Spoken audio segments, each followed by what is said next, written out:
All across the state, from small towns to the cities, EMS departments are struggling to attract paramedics. Yeah, it's bad for those who need help, but also bad for the people sent out to save lives.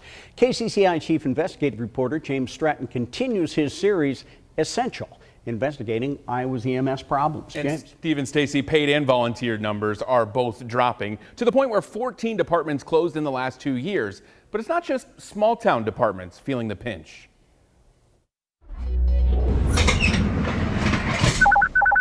Tower 915, ambulance 913.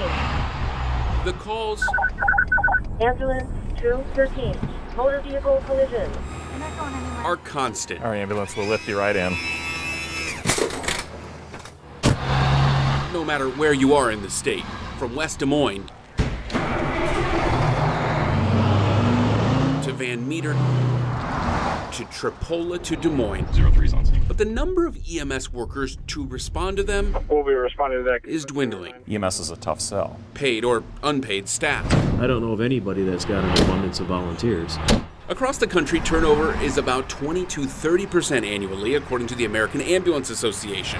Let's start on the volunteer side. Right. Kip Ledecky has seen the number drop firsthand as the head of the Tripola Ambulance and the emergency management coordinator for Bramer County in northeast Iowa.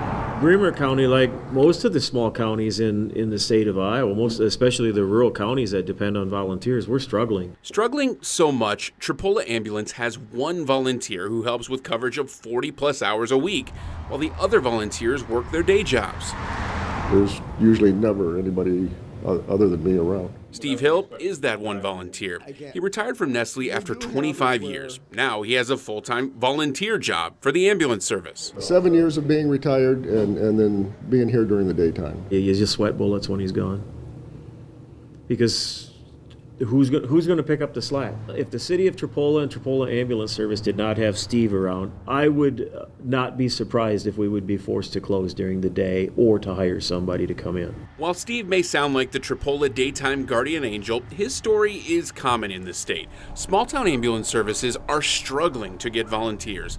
In north central Iowa, Wright County feeling the same pinch. It's hard to get people to volunteer for EMS. You know, the training takes a while, the hours you need to keep to recertify take up time, and everybody just seems to be busier. At the state's largest department, Des Moines Fire, recruitment numbers have dropped over the years, registering the lowest number of applicants in the last 6 years this spring, with 394.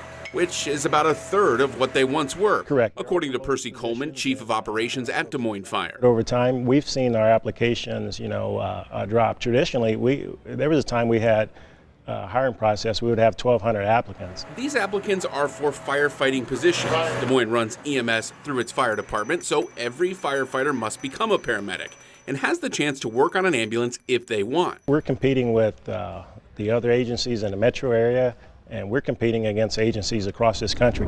Departments are also competing with other jobs in today's workforce shortage. We're competing against all other trades, and these other trades, many of them have better hours and pay better. Have gone available. Mark McCulloch is the immediate past president of the Iowa EMS Association and the current legislative chair. You could snap your fingers right now and say, here's $1 billion.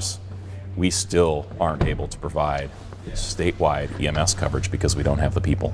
The state does not keep track of the number of EMS workers over time, so it's hard to tell the exact number of workers who have left the profession in recent years. Iowa Department of Public Health did provide these numbers of EMS workers based on the counties they live in. You can see rural counties have the lowest number of workers, particularly in southwest Iowa. Ringgold, Adams, Clark County all have 15. Monroe, 21, Wright, Audubon, and Adair have 23. These counties with the lowest numbers do have some of the lowest populations, and an ideal number of EMS workers is hard to figure out. Though across the state, leaders say numbers are dwindling. While the reason is tough to pinpoint, McCulloch has several ideas. EMS is a tough sell. We work long hours, tough hours, nights, weekends, holidays. We see desperate situations. We're thrown in the middle of those. We try to do our best, but it's a very stressful job. But there isn't just one solution to the recruitment problem and to get more people into more ambulances to help communities. But it can be broken into a few areas, according to McCulloch: pay, support, and identity. We really need to take a good hard look at what we're asking our providers to do and pay them accordingly. For volunteers, he says they need to find a way to subsidize or incentivize being a volunteer and support all EMS workers with what to expect from them. We need to make this a livable profession. We cannot expect our responders to work 60, 70, 80 hours a week. The calls coming in won't stop, Incident assigned. and neither will those responding to them. But the servant's heart can only go so far if there are only so many. Now, this is just one of a series of stories we've shown you all week long. If you'd like to see that full coverage of Essential and see the number of providers and registered EMS workers in your county, just scan that QR code on the bottom of your screen or click the Investigates tab on KCCI.com or in your KCCI 8 News.